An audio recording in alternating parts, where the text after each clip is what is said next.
Bonjour à tous, nouvelle petite vidéo d'autonomie. Donc là je suis toujours dans les consoles et celle-là c'est la PS1. Donc c'est la PlayStation 1 qui a été faite en version transportable on va dire. Voilà, donc celle-là a une gamme de tension qui est encore différente du classique on va dire. C'est du 7 volts et demi. Donc on peut le voir derrière. Voilà. Si on regarde l'alimentation d'origine, bon celle-là elle a pris un coup mais voilà, c'est écrit clairement 7 volts et demi, 2 ampères. Donc voilà. En DC. Donc DC c'est continu, AC alternatif hein, pour ceux qui ne savent pas. Voilà, donc ça fait 15 watts. Ce qui fait que ça consomme bien moins que la Play 2. Moitié moins, au moins. Parce que là c'est 2 ampères maximum, mais en fait, voilà, dans la réalité ça doit être plus petit. Hein. Ça va jamais atteindre les 2 ampères, sinon la lime elle va se mettre en sécurité et surchauffer, donc c'est pas bon. Donc, pour celle-là, c'est la première console que j'ai transformée en fait, c'était juste pour essayer comme ça. J'ai trouvé des petits convertisseurs 7V5 ici. Ah, donc ça c'est du 7V5, 4 ampères. Donc c'est pareil, 12 à 24 volts en entrée jusqu'à 40 volts, donc c'est à peu près la même chose que j'ai déjà utilisé jusqu'à maintenant. Voilà, donc là le premier manip j'ai mis de la gaine thermo direct et j'ai pas mis ça dans un boîtier en fait. C'est la toute première que j'ai fait, je savais pas quel connecteur utiliser ni rien, donc voilà, que j'ai juste coupé le câble ici pour utiliser. Et voilà, sauter ici. Bien sûr c'est important toujours de respecter la polarité, donc généralement c'est marqué sur le boîtier d'alimentation, ici on peut voir le plus au milieu et le moins c'est la carcasse. Bon ça c'est le type classique en fait, mais des fois c'est inversé. En fait attention parce que des fois certains appareils sont inversés. Généralement c'est le plus au milieu et le moins tout autour, mais des fois c'est inversé, donc faites attention. Bien sûr utilisez un multimètre pour être sûr du câblage. Il faut absolument être sûr du câblage pour pas inverser plus et moins là-dedans, parce que sinon ça va cramer la console. Ou tout autre appareil, parce que là je fais des vidéos sur les consoles, mais vous pouvez convertir n'importe quoi, un lecteur DVD portable ou peu importe quoi. Voilà. J'ai la même chose pour la Freebox par exemple, en fait j'ai un convertisseur 24 volts, 12 volts qui alimente la box internet. Hein. Donc voilà, juste histoire de dire que c'est pas spécifique pour les consoles en fait là. Moi, je me sers de ça parce que c'est ce que j'ai envie de faire en ce moment. Mais voilà, vous pouvez utiliser n'importe quel appareil portable, ou pas portable d'ailleurs. Mais bon après si l'alimentation est à l'intérieur, c'est un peu plus délicat. Donc là j'ai testé pareil avec Breath of Fire 3. Voilà, un jeu que j'aimais bien à l'époque, que je vais recommencer. Donc là c'est bien parce que cette console, du coup elle consomme moins que la Play 2. Au moins minimum 2 fois moins. Donc quand il n'y a pas trop de soleil, voilà, 15 watts ça se fait facilement quoi. 15 watts on les atteint très facilement même si le temps est pourri. Donc pour le moment j'ai pas de boîte. Par contre j'ai commandé celle-là qui sont pas chères, j'ai à quelques euros. Donc là normalement le connecteur devrait passer pile poil. J'ai eu de la chance parce qu'en fait j'ai commandé les boîtes avant les connecteurs, je savais pas ce que j'allais utiliser comme connecteur. Puis au final j'ai trouvé ça, je me suis dit tiens c'est pas mal. Le Spicon, donc voilà, il me manquera plus qu'à mettre là-dedans. Et pareil à rajouter un petit interrupteur pour piloter le 24 volts, vu que le 24 volts ne sera pas toujours présent ici. Ce que j'ai déjà expliqué dans d'autres vidéos, hein, il faudra chanter avec l'interrupteur de contact ici pour que le 24 volts de puissance arrive. Comme ça, ça coupera proprement. Même si la consommation en veille, de toute façon, est assez faible. Hein, voilà quoi, donc la Play 2, j'ai mesuré 1,5 W, c'est vraiment très très faible comme consommation de veille. Mais bon voilà, histoire de faire un système propre, je vais quand même mettre ce système de déconnexion physique hein, du fil fait, avec un relais statique pour couper la puissance tout simplement. Voilà. Donc c'est pareil, le multimètre c'est important si vous trafiquez les alimentations à découpage comme ça, si vous voulez faire des mesures. Bon alors sur cela c'était marqué, ici on a le GND et le plus. Donc ça c'était la lime de la GameCube, voilà. La GameCube. Alors bien sûr ne tenez jamais une platine comme ça dans les doigts, là ce que je fais, parce qu'en fait ici on a un condo le primaire. Ce condo est chargé à 300 volts à peu près. Et donc si vous touchez, bam, ça vous crame le doigt et vous pouvez y laisser la peau. Bon normalement ça fait que piquer parce que c'est débranché du secteur, donc ce sera pas en permanence alimenté, mais ça va quand même piquer fort.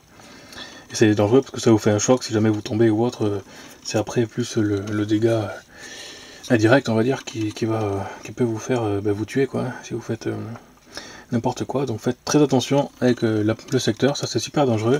Contrairement à ça, qu'il l'est pas du tout. Hein. Bon, ça rien, on peut toucher les fils, on s'en fout. De toute façon en entrée, nous on a du 24 volts, donc on sent rien absolument, on peut toucher les fils, ça fait rien. C'est sans danger. Bien sûr, faut pas faire de court-circuit parce qu'il y a les batteries, donc les batteries, elles, c'est plus dangereux, avec les arcs et tout, la surchauffe, bon, enfin, c'est encore tout un truc, mais voilà. Et donc là, les alimentations découpage, pareil, hein, donc la partie primaire, secondaire, qui est normalement délimitée, c'est dessiné sur le schéma, hein, sur la platine là, mais de toute façon, c'est Transfo qui fait l'isolation galvanique, donc voilà. Donc ça, très important, c'est super dangereux. Voilà, donc vous faites les mesures ici, si vous voulez l'ouvrir, hein, vous n'êtes pas obligé, surtout, si vous ne savez pas, de toute façon, demandez-moi, et comme j'ai déjà dit dans la vidéo précédente, je répondrai avec plaisir si c'est dans mes cordes. Hein. Sinon, vous pouvez prendre une photo, puis m'envoyer la photo de la platine, si vous voulez pas faire de mesure.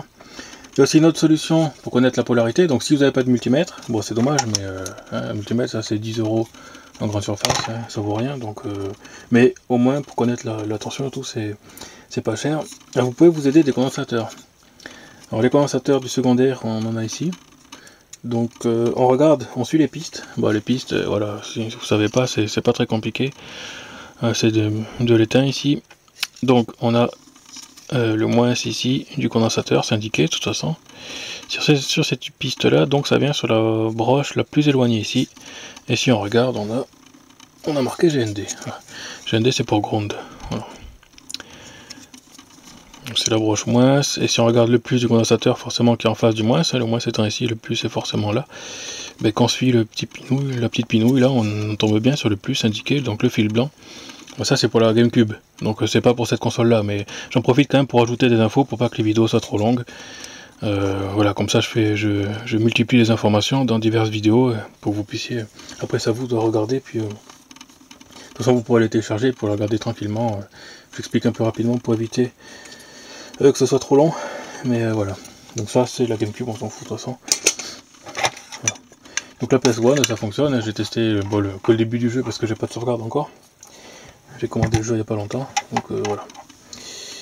Voilà, donc un multimètre, hein, c'est important.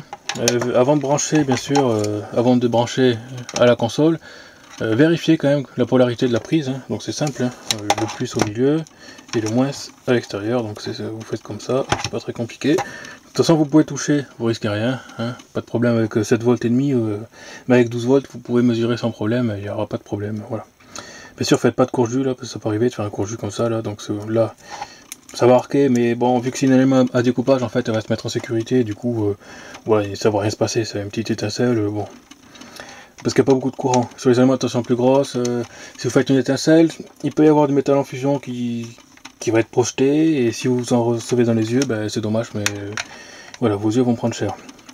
Donc évitez quand même les courjus, faites attention quand vous manipulez le courant, de toute façon, dans tous les cas, c'est dangereux, hein, même si... bon, voilà. Pour cela 7 volts et demi, bon c'est 4 ampères maximum, mais voilà, donc en fait là j'ai 4 ampères, la console en consommant 12 au maximum. On a un rapport de 2, donc ça va quoi, l'alimentation ne chauffe pas, de toute façon je viens de tester. L'alimentation reste froide, contrairement à la console qui chauffe un peu en dessous, là j'ai touché tout à l'heure, ça chauffait un peu, mais la lime elle reste froide, donc elle encaisse sans problème.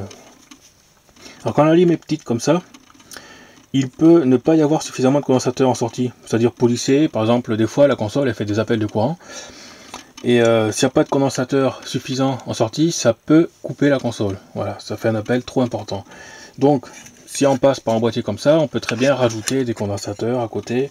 Si vous ne savez pas où en récupérer, ben vous en récupérez tout simplement là, hein. Voilà, les condos ils sont gratuits. Vu que vous n'allez plus utiliser cette alimentation qui est démontée, ben vous dessoudez ici le condo, là, et puis vous le mettez en parallèle avec les fils, bien sûr toujours en respectant la polarité, sinon le condensateur va vous péter à la gueule. Et c'est pas au sens figuré, hein, c'est au sens propre, le condensateur va réellement éclater. Et donc vous risquez de vous recevoir des projectiles dessus, c'est pareil, c'est pas super agréable. Et l'odeur surtout qui est vraiment horrible. Un composant cramé, c'est vraiment une odeur horrible. Voilà, mais surtout qu'il reste aussi. Il reste longtemps. Vous pouvez me croire, hein, si vous avez jamais senti, je vous le déconseille, c'est pas agréable. Voilà, donc là, ça, je vais le modifier dès que j'aurai un moment. De toute façon, pour le moment, ça fonctionne comme ça. J'en ai pas un besoin urgent. Voilà. Donc, condensateur, s'il y a besoin, parce que là, vraiment, c'est petit. On voit bien qu'on a un peu de mal à mettre ce condo dans un boîtier comme ça. C'est physiquement, ben voilà quoi. C'est pas. Donc, n'y a pas beaucoup de condos en sortie, donc voilà, quand j'intégrerai ça dans un boîtier, je mettrai au moins un condo, voire deux. Celui-là c'est pas la peine parce que la capacité est trop petite en fait. La tension est plus élevée mais la capacité est plus petite, donc c'est pas intéressant. Celui-là, voire celui-là, ceux-là oui, parce que la tension est plus petite mais la capacité est bien plus grande. Donc c'est plus avantageux d'utiliser ce genre de condo-là. Voilà.